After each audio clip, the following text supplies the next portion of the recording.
I'm surprised you didn't bring up my shooting. Why don't you talk about my shooting? I didn't want to talk about the shit. I didn't know if it was sensitive. This nigga got shot! This nigga got shot, y'all! Oh my god! Let's talk about that. Fuck it. 1, 2, 3, ready. Mix little booty got a ping pong. Thick girls in the back got a I think we're good, man. Wow. You guys won't believe the shit we've been through with this setup. We just had to go from one room to another. But this is the very first episode of Welcome to Scamily, and I have a Scamily member here, Kenny, the motherfucking GOAT, the legend. Every day. The one of probably God's favorite people. Aww. Larkin. My boy. What's up, my man? What's up, player? How you doing, man? How you doing? So you can't shake with COVID. Oh yeah, just yeah. There you go. Sleep there. How you doing, man? I'm hanging, bro. Chilling. Okay, I have a question for you. What's that? What's your name? Kenny Larkin. What do you do? I do techno music. I do electronic music. Okay. So do I need to explain what that is? Yeah, explain. Yeah. Okay, everybody knows what EDM is, right? Everybody knows what EDM is. Everybody's vibing on the EDM, if you like that sort of stuff. A lot of people in the States don't know like that this EDM kind of came from techno music. Mm-hmm. And I'm from Detroit, and techno music came from Detroit in the late 80s. So there was a group of brothers back in the day, in the late 80s, that got a hold of all these synthesizers and drum machines and started making their own music. And so I'm kind of part of that original group of guys. So it blew up in the late 80s, early 90s, and then fast forward to today, it's been morphed and changed into what you see today, which is EDM. So that's, in a quick nutshell, that's what. You know what? I have another question for What's you. that? When was the last time you did something illegal? Oh man, you talking about today? It could be anything. The last time you did something illegal. When was the last criminal activity? Criminal activity. You know, I can either fake it. I can fake the funk, or I can beat the funk. I don't want you to fake it. Okay, I'm I want beat it the to be funk. real, If you want me to let it out, I'm gonna let it out. Let it out. I don't want you to go to jail now. I can't be. Okay, like, no, of course. Anything out of the statute, I'm not gonna mention. All right, I'm just gonna keep it real. I've never done anything illegal, so that's it. What am I, a criminal? You need to get him out of here. You just assume that I just cause you got that look, bruh. You have a very good look, man. You know what I mean? Yeah, but that's you don't remind me of a criminal. Right, that's the problem though. So I'm a criminal. Okay, all right. I'm a criminal. That's what I do. Okay, so You know what I mean? the funny that you say that, because a lot of people, they go to my social media, you know, people that do music, they have this they have a perception. People have this perceived idea about people when they do music. In the EDM DJ world, everybody thinks they do a lot of drugs, they do a lot of drinking, and they do all this party, blah, blah, blah. And I'm basically the opposite. So you don't do drugs? So I don't do anything. So my point is, I don't do drugs, I don't drink. I have a glass of red wine every now and then, but I never got into the drinking, never got into the drugs. So I have this clean image. So it's not like unusual to find out that, yeah, I don't do anything illegal. Really, bro? Other than, okay, I won't mention that. So you wouldn't smoke weed with me? Nah, bro. I'd smoked weed a few times in my life, but I just never got into it. It just wasn't my thing. I got high one time, and that shit hit me like a ton of bricks. Just chilled. Hey, Shorty, you plug this in real quick? Because we're dying. 5, 4, 3, hey, let's get this. Let's plug it. Let's plug it. Let's go. Oh, we're dead. Oh, Jesus Christ. I didn't know. I'm trying to tell you to hurry up. You should have just said hurry. It's The cool, computer's it's cool. dying. I thought you were saying some kind of code. We're still recording. I thought you were talking code. No, I was literally not talking code. I was like, so just be like, plug this in, my computer's dying. I don't know what you're talking about. Hey! You're fired! Alright, anyway, so while the streaming is taking a break, yo, what's some of your daily routines? Like, I see you all the time, and I feel like the main thing that you do is walk. You walk a lot. Well, I work out too. Is that important for people sure. that do music? Well, yeah. I mean, especially if you're my age, if you're trying to like stay in shape, I'm 53, bro. So like for me, 53. Yeah, I'm 53. Damn. Oh, I'm sorry. No, it's I mean like that. Like, no, it's okay. Damn. Kevin Hart do that? That was so. But it was brilliant. It was brilliant. That shit was crazy. I'm almost sure that they had that shit. Like They did 100%. yeah. They did 100%. So you work out every single day, and okay, every single day, at least every other day. At least every other day. Yeah. So I walk 5 miles, and then I go to the gym and I do my 30-minute routine. That's amazing, bro. You're like a monster out here. Yeah. What were some of the things in your younger years, in your 20s? What was like one of the most craziest things you've done? Like, because you did stand-up comedy. Yeah, but that was not okay. I got out of the Air Force in 1988 to go back to Detroit to do stand-up comedy. Got you. Right, and then I told my mom like, "Yo, I want to do comedy," and like most black mothers would say like, "Boy, you ain't. Boy, you crazy? You make single asses ain't the benefits."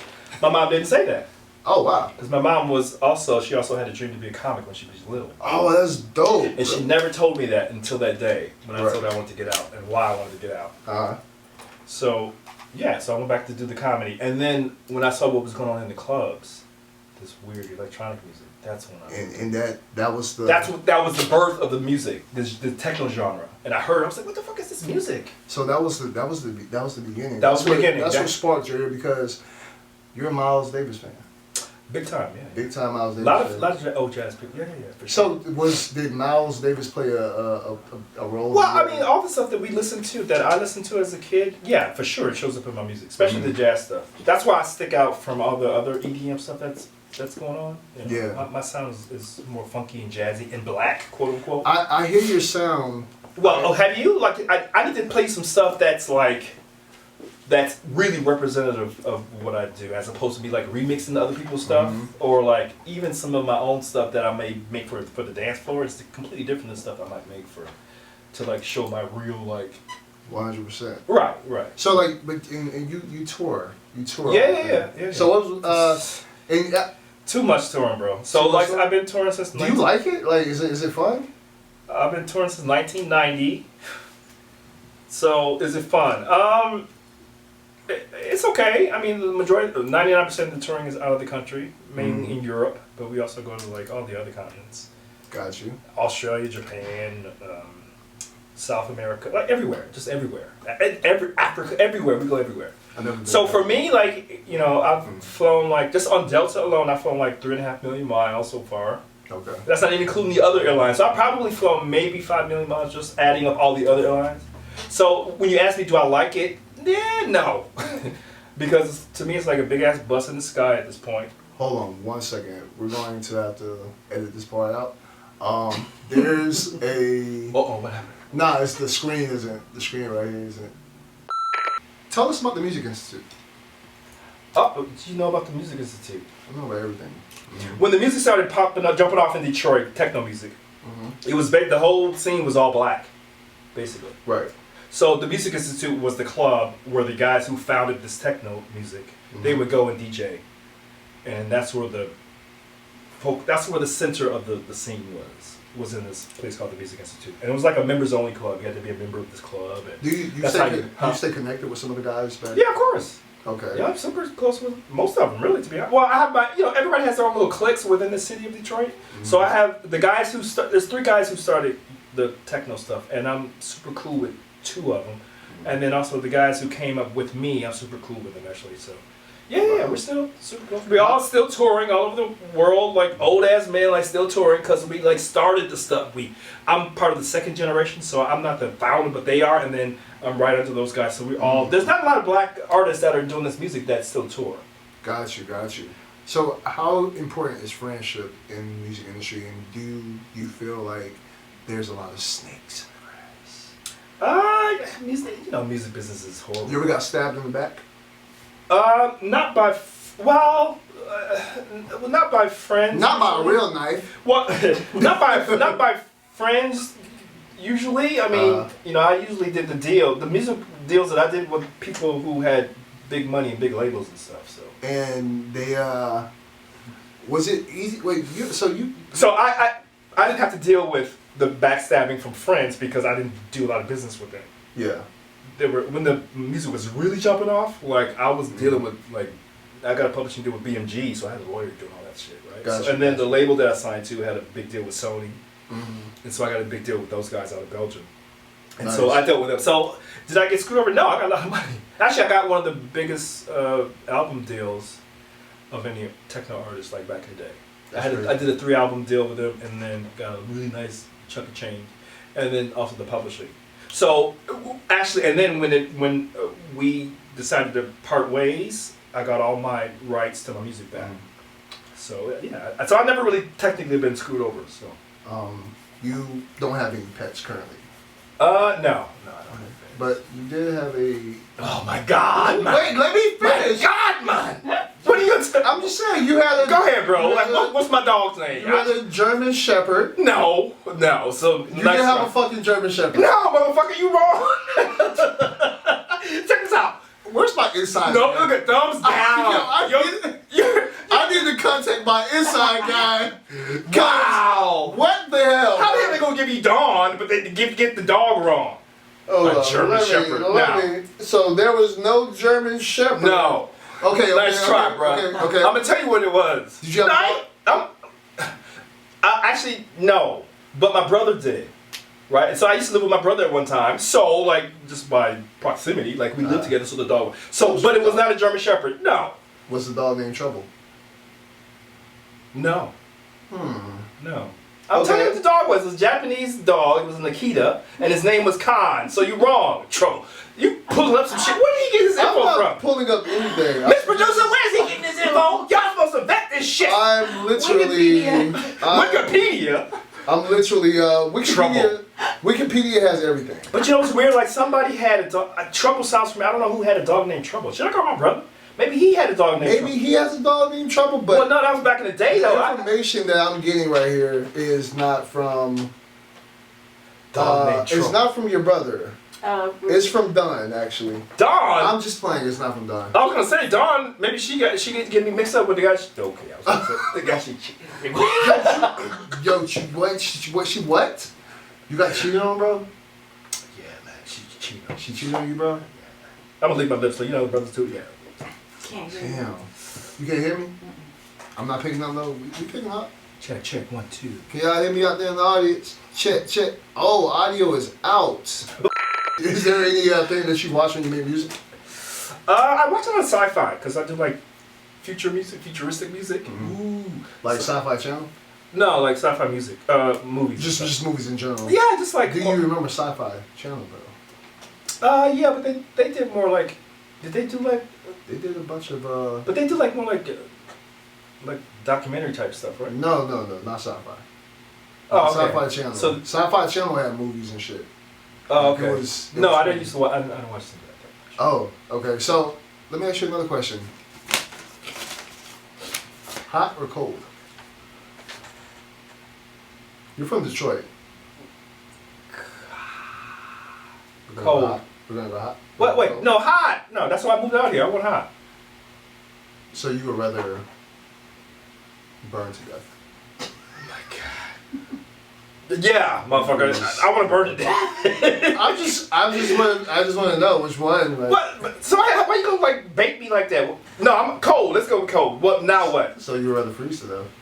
I'm surprised you didn't bring up my shooting. Why don't you talk about my shooting? I didn't want to talk about the shit. I didn't know if it was sensitive. This nigga got shot. This nigga got shot, y'all. Oh my god! This nigga got shot. He ain't lying. I got shot. He ain't lying. I got shot. Yeah, back in the. Okay, let's talk about that. Fuck it. It's on my social media. Like I got shit. I got my I didn't even want bullet to wound ask scar. you. That was the only question I wanted to ask. Oh my god! So this is all I the circle don't jerk. need That's for the any of this. shooting. Yo, Doug. Like Hey, yo, Doug, come here. No, just Oh kidding. my god! So tell us why you getting shot, man. It's like stupid shit. Like. Was it in LA or was it? No, I was in Detroit. It was in the actually it was in a suburb of Detroit. Happened in 1994 after I had blew up and started doing all this 94 was a good traveling, year. started making some money.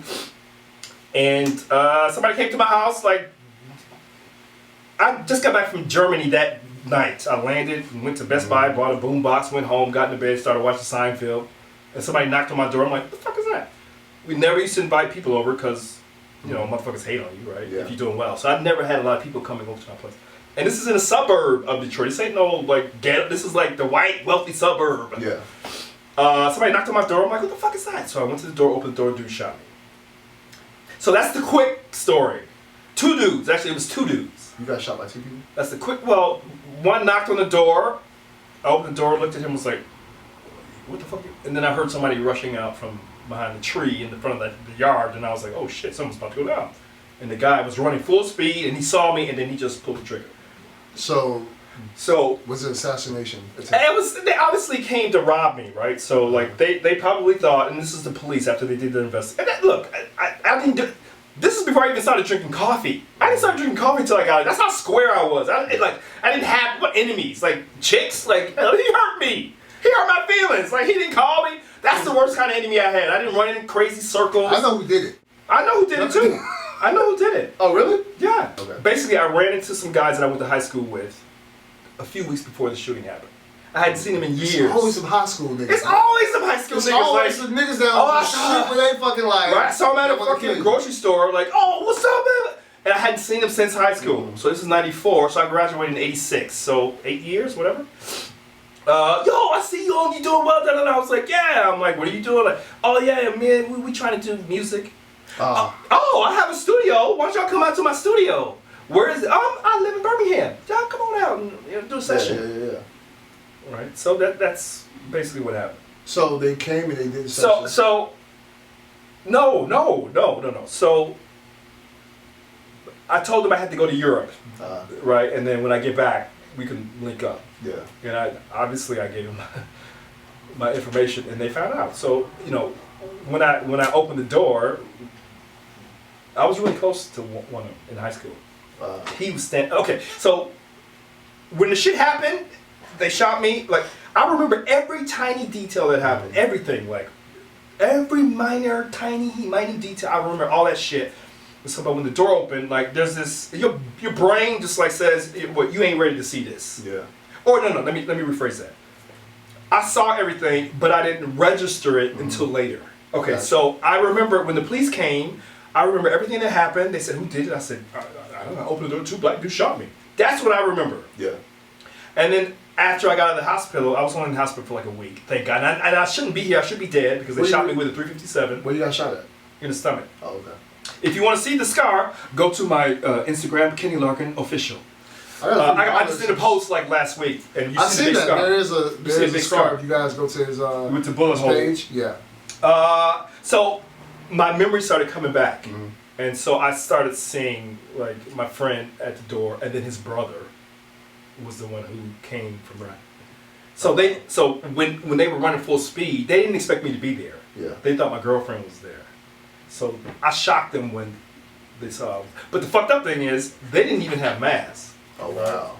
So they came barefaced. Just by chance, me and my girl bought a gun like 3 weeks before, 2 weeks before, because somebody was going around the neighborhood in this wealthy neighborhood, going through the window and raping women. Oh wow. So 2 weeks before this happened, we went to the police station and said, "Yo, we want to get a gun." They said, "Why?" And we said, "Because this guy's going around raping women, and I go to Europe all the time, and I leave my girl in here by herself, and she's scared." Yeah. And they said, "Okay, well, go get a gun and go to the driving range or shooting range and learn how to use it."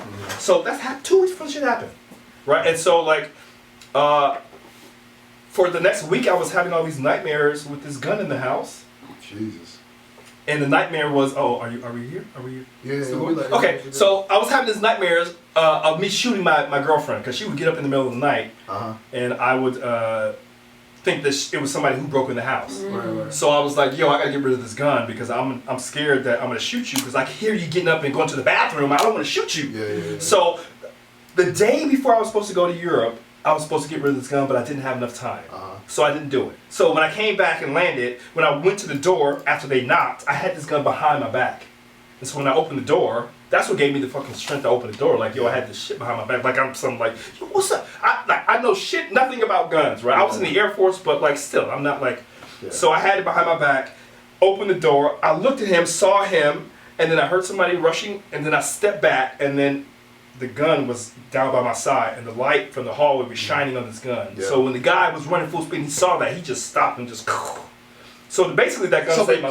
So basically, if I didn't have that gun, I would not be here because. Well, no, I wouldn't have opened the door if I didn't have the gun. So the cops were like, well, you know, that's what the cops were trying to tell me, but I didn't understand. They said, well, like if you wouldn't have opened the door if you didn't feel like you could handle the situation. Yeah. So, but all that memory came back of me seeing these two guys, and I went back to the police maybe a month or two later and said, yo, I think it was these dudes I went to high school with. And they investigated them, and they said, are you sure? And I was like, I'm 98% sure. Yeah. And I couldn't say for sure whether or not it was them or not. So I just left it alone, bro. So I just moved on. So this is 94, so I moved on and like, so the lesson is that don't open your door to strangers. Like I know that I grew up in Detroit and here I am opening my door to strangers. It was because I was living in the suburbs for so long and I had this false sense of security from being in the suburbs, and so I learned from that. Anytime you see anybody from fucking high school, bro, just run. Just leave them in high school. Just run, man. Just get the fuck out of here because it's for some reason it's always a high school. Motherfuckers that come in and they try to ruin your life. And it's close because it's this guy. You know what it's called? It's called the proximity effect. Well, so when you're so close to people, you know, you hang out and then you see people take off and they become successful. Yeah, for sure. They're like, yo, that could have been me, man. I used to hang out with this person. I used to do this. Yeah, absolutely. Like, you know, like with me, you know, I make beats. And there's a lot of people that don't like me, Kenny. Yeah, for sure. Because I make really highly exceptional beats. Well, I mean, so you haven't heard from these guys? Yes, that was the fucked up thing. Was they like the guy who knocked on the door? He kept sending me emails like every time there's a big festival in Detroit celebrating his music.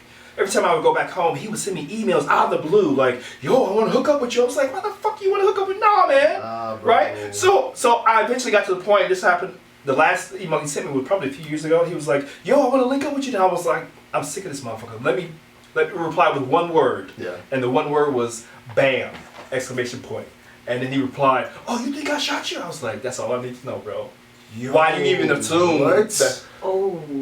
So that's crazy. I was like, yeah. So I was just like, you know, whatever. That's fucking crazy. Yeah. So you got all this information. How come you couldn't find this out? I mean, Dawn and Trouble and German Shepherd. You didn't know this, bro? Well, the guy who emailed you is my uncle. No. Come on in! That should be fucking wild, bro. So I don't take nothing for granted. Anything that I've done since 1994, since I got shot, I don't take none of this shit for granted. I can take pleasure out of the smallest thing in life, and I think that's one of the reasons why I decided to also not do drugs and alcohol and all that kind of shit, because you know you can fall into some dark shit if you're going through some dark shit. Right. You know what I mean? If you're not partaking on that stuff and then you get into the wrong crowd and you go down this rabbit hole and you get into this weird space and you can't get out of it. Has there been times in your life where you felt like, man, this shit isn't working out for me? I don't know what to do. How did you overcome some of those things if you did ever get depressed? Yeah. You seem like you don't. Oh, bro, come on. No, you just seem like you're just like. No, but there's some people that can do that. They can put that face on and this is my face I put on. Okay. To hide the depression. For instance, like especially comedians. Yeah. Robin Williams. Yeah. A lot of people didn't know he was going through some shit, like some dark shit. That was one of my idols. Right. So like you can't go by, he looked like he was happy, because that's not really. Everybody's human. It ain't not one person on this planet that don't go through shit, including me, you, like everybody. We all go through shit. Like naturally, I'm a optimistic person, and that's one of the things that stems back from me being shot and given the second chance at life. Yeah. So I always know, like, you know, whatever I've accomplished with what I'm doing with my music and all that kind of stuff, and even if I'm in the rut where I can't write or anything, and I'm in that rut right now where I can try to go in my studio and try to write some stuff and nothing comes, and it's because of what's going on, the pandemic and COVID, and I'm not traveling and doing my work and doing gigs and stuff. I'm just an optimistic person. I don't know the proper way to put it to make it sound right to other people, but like believing in yourself is one of the biggest things. Being your biggest fan, like knowing that, you know, it'll be better. Like, and here's another thing: a lot of people think that, you know, they can find the answer in other people when actually the answer is like you gotta find that fucking answer. Like what might work for you might not work for me. Right. You know what I mean? Your hole was different than my hole. Right. Your rabbit, you in the rabbit, I'm in the fucking gopher hole, like whatever. Like, and then you might have a different way of getting out of it than me, and you're like, okay, what did you do to get out of your? It'll be different. Question, Jesus. Jesus. Is the vest a disguise for your depression? Let me show y'all my counterfeit of the day. You get it? Counterfeit, Scamily? This is a vest made by Miaira Jennings, Riverside, California. Throw 'em up. Woo, woo, woo. You guys see? This is real dog print. This is the actual faces of real dogs. Can you let me hold on? Let me show my counterfeit of the day. How's it a counterfeit? Because again, it counts like it's a fit. Ah, It's a fit. okay. You can't do this without. I'm gonna give you a little something because you Can need a little runway for you need a this. runway? Oh, you- Lady, take me out the. 1, 2, 3.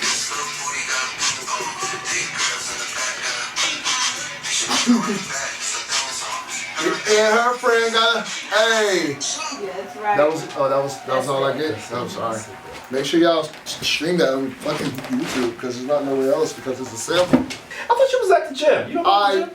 I was and then I stopped and Back on I it tomorrow. ate more food than No, back fucking on it God tomorrow. would allow.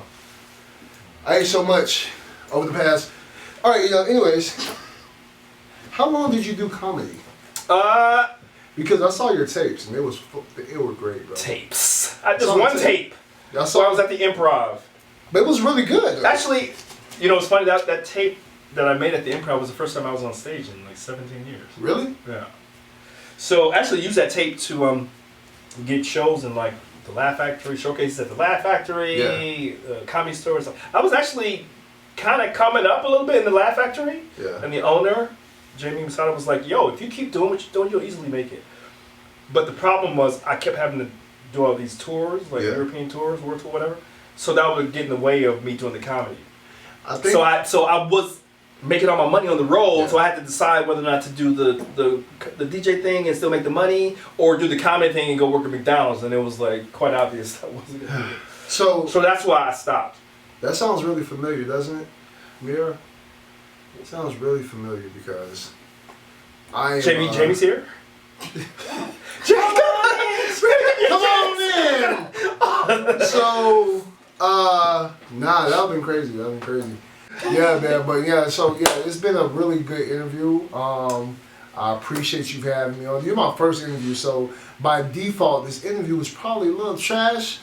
But by default, also Take the trash out. you my dog, so it was kind of easy to actually do this, even though I was still a little bit nervous.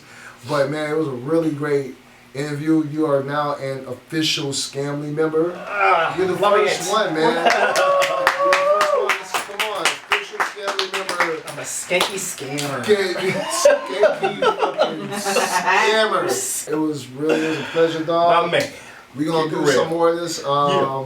Since we have the same studio, I guess I'll see you later. This will be over there in a minute. Yeah. Yeah, it's gonna be like this. We're gonna walk by each other like it's not nothing. Like, oh, what's up, man? What's that? So you want this? He always gives me food too. I'm in that Uncle Age phase. I'm in that hey, you want some of this You want chicken? some of Like this? all that shit. Like yeah. I'm gonna leave that out there on the table. Y'all Exactly. He's always. So when I buy wine, I only drink one glass of wine, half a glass. Every time I buy, I never finish the bottle. So I always leave it on the table. I go, hey, there's a bottle of wine. I love when you do that, cause like I'll be in the mood. I'm like, man, I wish I had like some wine and some shit. I'll just go on the table and some fucking There's wine, some wine. man. It ain't the pricey shit, cause I don't know shit. You about should wine. get the pricey one so I can just. Yeah, I should. But Yeah, you know, man. yeah. Get some. What you get? 19 criminals. What is it? called? It's some from Trader Joe's. It's their house one. I don't know what the fuck it is. But anyway. So I'm Scammer Greg, the coolest Scamily member in the world, Kenny Larkin, and we are out this bitch. Peace. And for those who are watching on the camera, we're out this bitch too. Alright. That was crazy. That was cool, man. It's crazy. You gonna edit all that shit out, right? No, you ain't. Okay, now tell me about dog. How the fuck you know dog? I run it back, it's a theme song. Her and her friends got a